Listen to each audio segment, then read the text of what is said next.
What is going on, YouTube? Welcome back. Today is the day that we go over the new trailer.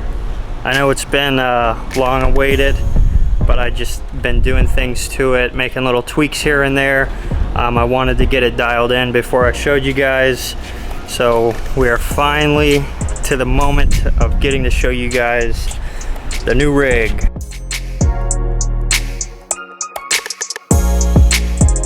Alright, before we jump into the video, I just want to explain to you guys, I will be going over a lot of this myself, and then throughout this video you will see Josh at Manatee Pressure Wash and Supply.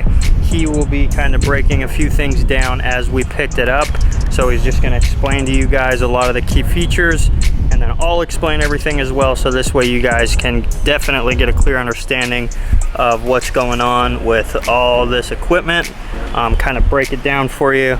But without further ado, let's just jump right into it. Saves a bunch of space because we had the last ones mounted on the deck, right? And you know, it was up to at least here with everything, right? Yeah, it gives us some room to run the hoses. A lot of times they'll put like fuel tanks underneath it. Yeah. In this case, it didn't work out in the fuel tank. Gotcha. But, since it was out there anyway, we just had to throw the batteries and stuff out. Okay. There, so.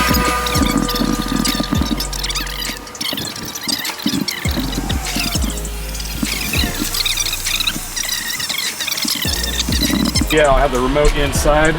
Gotcha. Works great for this. Basically switches between the whatever chemical you dial up with your mixing system, your bleach, your soap, your water, whatever mixture you want. Out of the exit of that mixing system, it comes up and goes to the inlet of the chemical side of your electric valve. Okay. So if you can be on the roof, be spraying down chemical, decide that you're just about wrapping up, you want to switch over to water, hit your remote. This will flash your light up here, indicate from a distance what setting you're at. Okay. And you just pick up fresh water from there and it'll flush out your system. So not only will it be giving you that water to rinse down or finish up on the roof or do whatever you want, washing down vegetation, things like that, but it's also in the passing that through your pump, so you're rinsing out your pump, so get rid of all that degrading chemical. Cool. So yeah, that's exactly really nice why system. I went for this. Yep. Is King's new? Or no? Relatively new. 4 years ago I hadn't heard of them yet, but they're very similar build quality materials as the Titans. Okay. We switch back and forth kind of just independently based on our supply. Right now we have a ton of supply, but there's always that outstanding model that someone's looking for, and sometimes it's available in the King and not available in Titan. So we switch back and forth. Pricing is exactly the same. Build quality is very, very similar. Okay. Still has stainless steel internal manifold. Good quality swivels, so we have no problem recommending either. Cool, man. So yeah, custom welding on the reel shelf. So some guys are saying, can't we just bolt it to that top tube? And if you want your platform to be 2 inches wide, that's all. That might work for you. Yeah. But we do a full custom shelf on there, right across the parking lot here. All steel does all that for us. Really is a sturdy mount for those reels. So really like how I believe we have 200 feet of high pressure hose. I haven't looked at your 200 recently. 200 feet of your chemical application hose. Yeah. 5/8 line. Whenever we go to those 10 or 11 gallon minute machines, we go up to the 5/8 diameter of the hose just to help free up some of that restriction. Okay. Yeah, I've read mixed that some people do half and some people do 5/8, and they say it changes the flow in PSI, right, depending on which size hose you use. Yeah, you try to work within reason as far as the sizing of the hose versus the gallons per minute pump. If it's a 6 gallon a minute 12 volt pump, we'll do 1/2 inch hose. Gotcha. Whenever we step up to the higher PSI, higher flow of the other the P40s and AR45s, we switch over to the 5/8 application. Okay. So we crammed as much hose as we could on this reel. 18-inch reels will only hold about 175 feet of hose. So a lot of times what we end up doing is we make all of our own hose anyway as far as our crimped ends. Okay. So we fit on as much as we can, and then typically use the remainder for plumbing on the trailer. Okay. All right. So if you remember on my last trailer video, or if you have not seen my last trailer video, I had manual hose rails, cranking everything in by hand. So finally I have earned the button that does it for you. So I must have reeled up 1,000,000 feet of hose, well deserved, on these electric hose reels. First time, and I've been using this for about a week now, and I'm loving it. I cannot be any more pleased with electric hose reels. I would recommend them even if you're new, if it's something you can afford, this is going to save your arms and your energy throughout the day. So this is just garden hose. That's how we supply the tank. Anyway, as you can see, hit the button and she's reeling up. We got water tank and we have the chem tank. As you can see back here, let me get down here, right there, that's plumbed straight to the machine. So the machine is obviously only pulling from the water tank. All the extra fittings up here, the cam locks, the banjo cam locks, this is all for my chem side. So water, chemical, that's the garden hose, that's what's feeding the tank. But anyway, I put these cam locks just like my old trailer. So when I want to rinse out the blend manifold and I want to rinse this right here, this is the chem side. When I want to rinse it with water, flush this valve system out, all I got to do is take this out, take it out of here, sorry, and put it into here. So now I'm only pulling water through my whole chem valve system. When I originally got the trailer, none of this cam lock stuff was set up. I installed all this.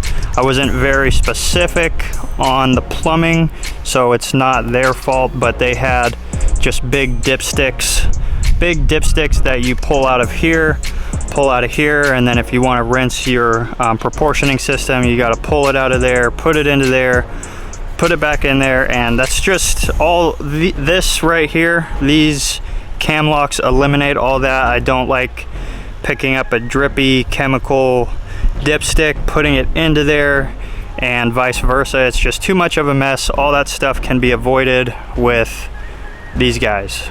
Okay, as we keep moving our way around the trailer, we'll stop at this guy next. So this is the remote shutoff for the proportioning system. Say I have a roof mixed, have my roof mix set up, I'm on the roof, I can hit a button on the roof, you'll see this guy turn, your lights will stop indicating that your system is off. So now on the roof, with the click of a button, I can just be spraying water. Obviously you still have 200 feet of solution in your hose, but once that clears out, you're just running water. Then if I missed a spot, need to touch something up, can hit the button again, and then we're going back to the chemical solution mix that I had on here. So if you're not used to any of this, if you're not used to a proportioning system, these are all metering valves. So this is my chemical, I dial it in to chemical. This is my soap valve, depending on how soapy I want it to be, I dial this guy in, and then water. This guy will mainly always be open unless I need something hotter than a 50% mix, then I would dial him down. But like I said, for the most part, when this machine is operating, this guy is fully open, always pulling water.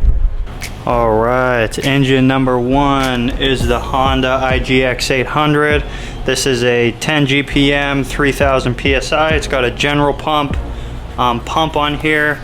So this is all stock. Nothing was changed to this, just straight from the showroom floor of Manatee, straight onto the trailer. But that is what we're working with now. So we upgraded 2 more GPMs. I was running the 690s. So now we have a 10 GPM.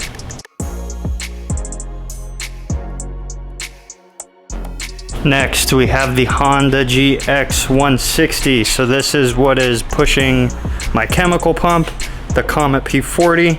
We got the turnkey option. You still got the pulley if you want to. If you're having issues with this, hasn't been fixed yet, you can still pull it. But there she is. Honda GX 160. Come around this way, take a look at the pump. So this is the Comet P40. If you guys have been following the page, you know that this is new to me. I had the 12 volts for the longest time, so as things break down, I will learn to work on this and probably further explain it better to you guys, but for now, just show you how pretty she looks. So again, something I changed from originally picking it up from Manatee, and this is just how I wanted it plumbed. They had 1/2 inch line on the bypass, and they had maybe about 10 to 12 feet of bypass, which was A little short in my opinion. I've just heard from a lot of the guys on the field, a lot of people that have experience with this, to put at least 25 feet. So back here, you can see this line. It just looks like a curled up mess, but it is actually bypass hose. So it's coming out of here, right here, upgraded to 3/4, and it's going back into there. So that's why you saw the swiveled up 25 feet behind this battery box. But I upgraded this, like I said, to 3/4, 25 feet instead of 10 to 12 feet.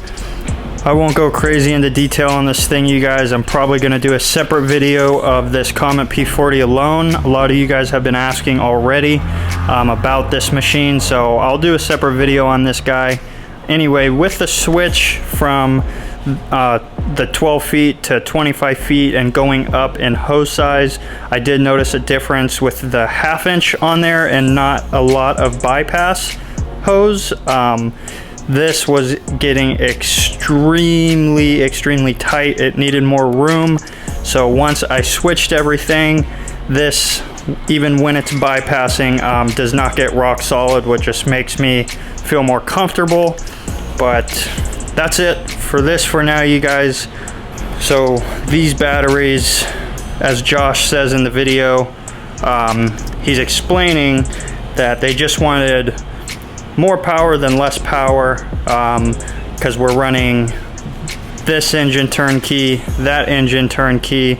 We have the remote that needs to be charged, so it's running to here to the batteries.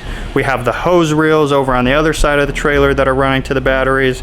So better safe than sorry with 2 rather than 1. Working our way around. As you could see, you've already seen, I got my cones.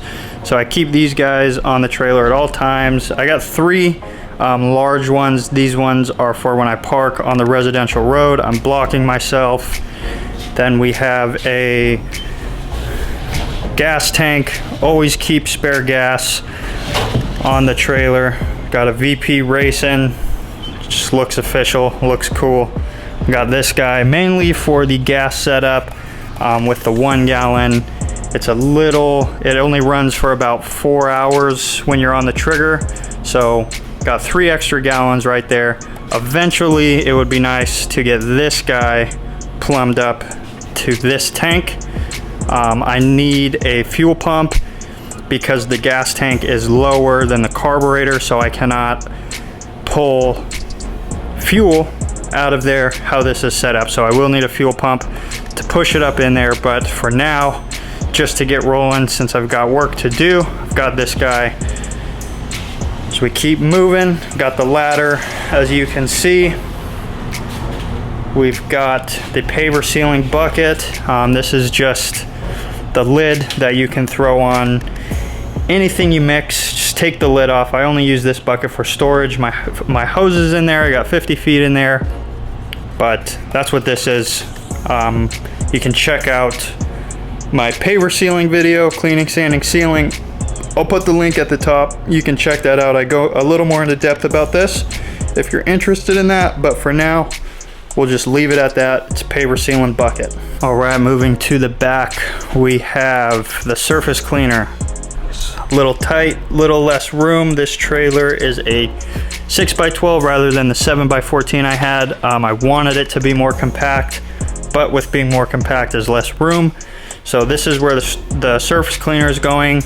It's a 24-inch ground force, I believe.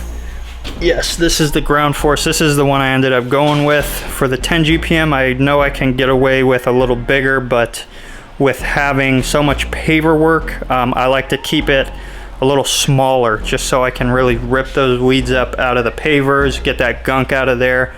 If I was only doing regular cement, I would keep a bigger one on here, but this one works just fine. That is it on this trailer video, you guys. Thank you for tuning in. I know it was a very general overview of the thing. That's how I wanted it to be. I will break things down into detail as per requested. So let me know what you guys, whether it's the soft wash, it's the machine, the surface cleaner, let me know what you guys want me to break down in a future video and we'll get more in depth. But if you guys enjoyed this video, please hit that thumbs up button. support the channel. Just give it a like, subscribe if you're not already subscribed, yada yada yada. Do all that cool stuff. Help me out. But I will see you in the next one. Much love, YouTube. Peace.